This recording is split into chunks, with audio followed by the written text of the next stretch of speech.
Alô, alô, agora sim estamos voltando agora com som, isso mesmo, se você estava na nossa live não deu para escutar nada, beleza, voltei agora com som, arrumei, estou pronto novamente, arrumei aqui o som, se você tiver aí, por favor, me avisa aí agora, desculpa aí, mas infelizmente meu chat estava travado, agora destravei o chat também, tá? Então se você tiver aí, por favor, comunica a gente aí, beleza? Vamos lá, para quem tá chegando agora, hoje o papo é muito legal, hoje é o papo entre a Oriente versus Seiko e é uma opinião do Carlos aqui, se você estiver escutando, me dá um alô aí, porque eu tava sem som, pessoal, e o pessoal aqui acabou me avisando e eu não vi o chat, beleza?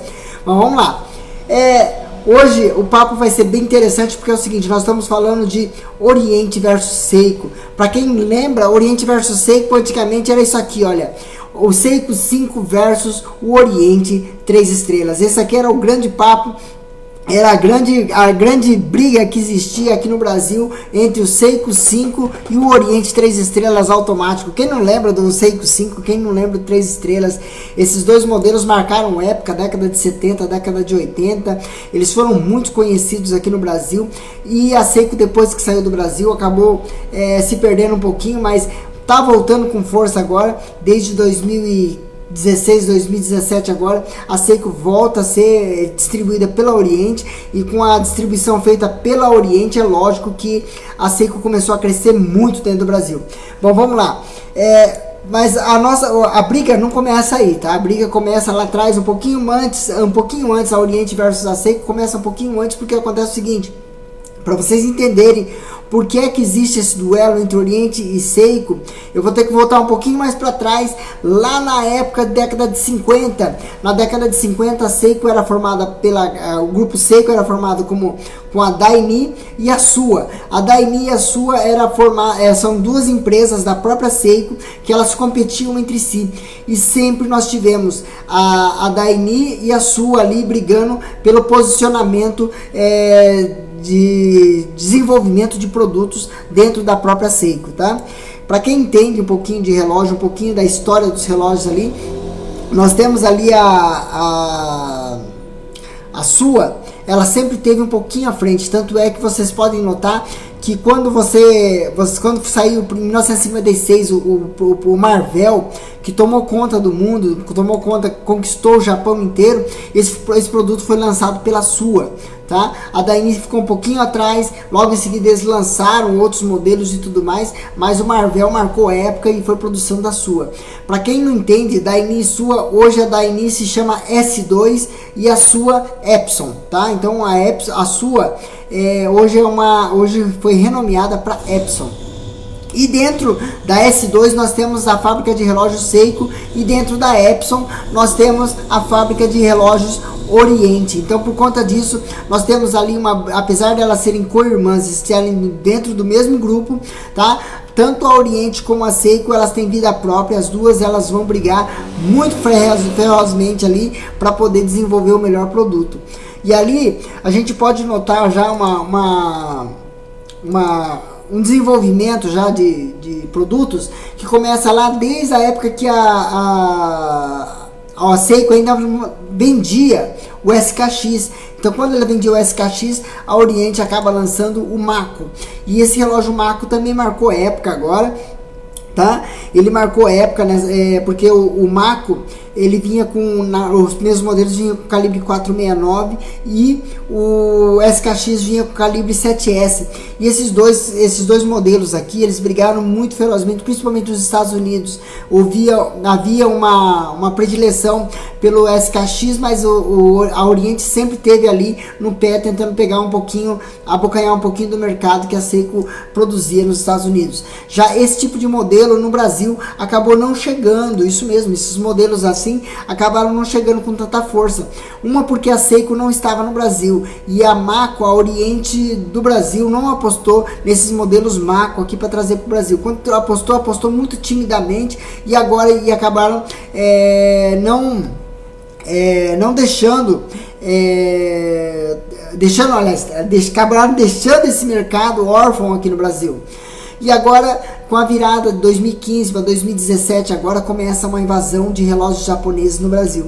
Começa pela Seiko, começa pela Oriente, e dentro do mercado, dentro do contexto mundial, nós temos ali em 2016 para 2017 a incorporação da Oriente pela Epson, certo? E como houve a incorporação, então todo aquele know-how que a Seiko tinha acabou sendo repassado para a própria Oriente, e a Oriente começa então a sair do calibre 469 ali, olha só, assim, aqui nós temos o 7S e o 469, e a gente pode olhar que eles são muito similares, porque eles têm um mesmo, como é que vamos dizer, tem o mesmo pai, né? Os dois nasceram do 7005, 7009, então por conta disso eles têm o mesmo pai.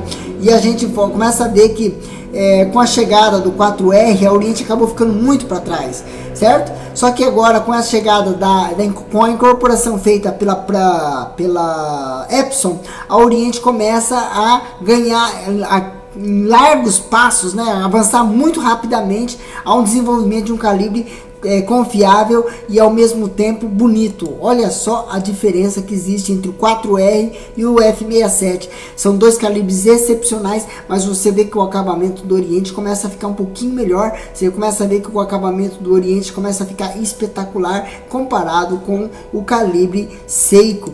Então todo aquele know-how que a Seiko desenvolveu, com a incorporação feita pela Epson, a Oriente teve acesso e ela acaba desenvolvendo grandes calibres como o F67 e F69. E esses dois modelos agora começam a equipar as principais linhas da Oriente no mundo inteiro. Aqui no Brasil ainda nós temos um resguardo do calibre 469, nós temos um resguardo do 7S ainda, porém mundialmente falando, esses calibres já foram abandonados. Somente aqui no Brasil ainda continua por conta de preço, por conta... Então, dos mercados emergentes ainda você consegue encontrar relógios desse calibre, porém nos mercados de primeiro mundo provavelmente vai ser muito difícil você encontrar o 7S ou então o 469. Tanto é que a procura por calibres um pouquinho melhores, como o 4R e o F67 e F69, começam a ganhar proporções um pouquinho melhores, tá? Vamos lá, voltando agora para o nosso vídeo aqui, vamos lá. Entre a Seiko e a Oriente a gente vê que existe uma guerra, não só de calibres, mas também de modelos. Por exemplo, a gente vai ver aqui, ó, o Bambino versus o Presságio versus o Bambino. São dois relógios dress watch, os dois relógios também são sociais, são relógios espetaculares e infelizmente tanto a Seiko como a Oriente, eles acabam apostando em segmentos mais ou menos parecidos, porém cada um você pode notar que existe um design completamente diferente, uma proposta completamente diferente, uma pegada completamente diferente. Também, e é lógico, se você olhar em termos comerciais, em termos de marketing, a Seiko está muito à frente. Por conta disso, os modelos Seiko acabam ganhando mais fãs, ganhando mais pessoas desejando a marca. Com isso, os relógios da Seiko acabam ganhando uma proporção um pouquinho melhor que os relógios Oriente. Em contrapartida, se você compra um relógio Oriente, geralmente eles são, o Seiko é 30% mais caro que um relógio Oriente. Então se você pegar dois relógios mais ou menos parecidos, como é o caso do Bambino versus o Presságio, se você fizer as contas, você vai pagar em torno de 30% mais caro num relógio Seiko. E os dois têm uma qualidade muito similar. Então se você for pensar dessa maneira, se for para uso pessoal, se for para um relógio durável, um relógio confiável, um relógio de qualidade, você pode pensar no Oriente com toda a sinceridade, com toda a tranquilidade, que ele vai te atender muito bem. Outro exemplo muito claro é esse relógio aqui, ó, o PED versus o Triton. Esses dois modelos também, os dois são relógios de mergulho, os dois relógios são automáticos, tá? Os dois relógios possuem coroa rosqueada, os dois relógios possuem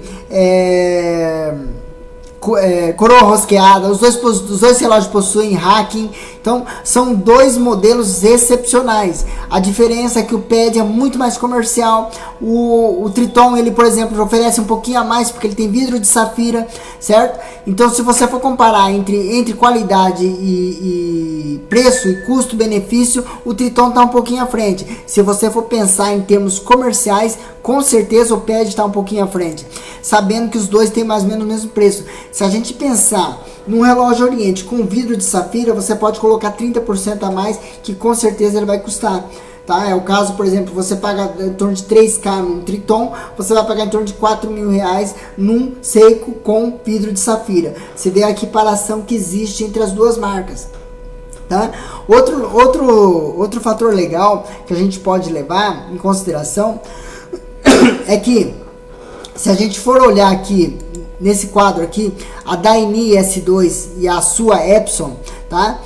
Se a gente for pensar bem direitinho, a sua Epson sempre foi mais tecnológica, sempre esteve um passo à frente da própria Daini. Tá? Tanto é que o processo, por exemplo, de desenvolvimento do Marvel lá na década de 50 aconteceu dentro da Epson. Tá? O desenvolvimento do Gran Seiko aconteceu onde? Na Epson. Tá? O desenvolvimento do relógio quartzo aconteceu onde? Na Epson, certo? O desenvolvimento do Spring Drive aconteceu onde? Na Epson. Então a Epson sempre teve um patamar acima, porque os engenheiros tinham mais liberdade de trabalhar nesse sentido. Já a Daini sempre foi um pouquinho mais conservadora, então tanto é que elas produzem os 4R, 6Rs ali, e hoje a sua Epson precisa desses calibre Oriente justamente para igualar forças com a Daini, né? Com a S2. Então por conta disso, tá? Uma opinião da Taniguchi aqui, é o seguinte, que mais ou menos, talvez alguns anos à frente, a gente vai poder ver tanto a Oriente como a Seiko num patamar igual, não só de qualidade, mas também comercialmente falando, porque a Oriente tem muita história ainda, ela não tem 140 anos como a Seiko tem, mas ela tem 70 anos e ela tem vários modelos ali icônicos no mundo inteiro, apesar de serem um pouco desconhecidos para o Brasil, mas ainda existem vários modelos ali que são muito icônicos, que podem criar, trazer toda essa história da Oriente à tona. Trazendo toda essa história da Oriente à tona, vai acontecer muita mudança, e acredito que os relógios Oriente vão ganhar muito mercado, não só no Brasil, mas também no mundo inteiro. Isso é uma visão minha a longo prazo, não a curto prazo. Se você for pensar a curto prazo, é lógico que a Seiko hoje, o patamar da Seiko em termos comerciais, em termos de fãs pelo mundo inteiro, é muito maior que o da Oriente. Porém, a gente não pode esquecer que as duas são co-irmãs, as duas produzem relógios de altíssima qualidade, e que talvez vocês tenham que ficar atento nessas duas grandes marcas. Beleza?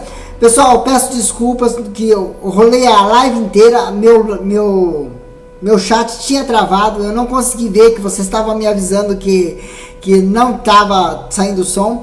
Quando eu finalizei a live, que eu vi que estava sem som, aí eu recomecei a live novamente. Então, se você esteve aí na live aí e não escutou eu direito ali, peço desculpas, mas agora acho que voltou tudo ao normal, e a gente vai tentar levar isso à frente, beleza? Amanhã eu volto novamente com mais assuntos de relógio. Se você gostou da live, não esquece de deixar seu recado aí embaixo, não esquece de deixar seu questionamento aí embaixo, que a gente vai estar sempre conversando com vocês. Se você não é inscrito no meu canal do YouTube, por favor, inscreva-se no canal do YouTube, eu agradeço muito. Se você não é inscrito no canal do YouTube, não deixe de se inscrever, que daqui a uns tempos a gente vai parar as lives aqui no Facebook, a gente vai começar as lives somente no YouTube. Tá? Porque hoje, em termos de live, em termos de alcance de vídeos, o YouTube é muito melhor. Então, por conta disso, eu vou tentar migrar essas lives aqui para o YouTube. Então, se você gosta das minhas lives, começa a me acompanhar. Não esqueça de se inscrever no canal, não esqueça de acionar o sininho ali, porque a hora que eu entrar ao vivo, você vai receber o seu... como é que fala? A notificação que eu estou entrando ao vivo, para ficar fácil para você ver os meus novos vídeos. Beleza? Eu vou ficando por aqui, um grande abraço. Amanhã eu volto com mais histórias de relógios. Se você gosta, não esquece de dar o seu joinha aí.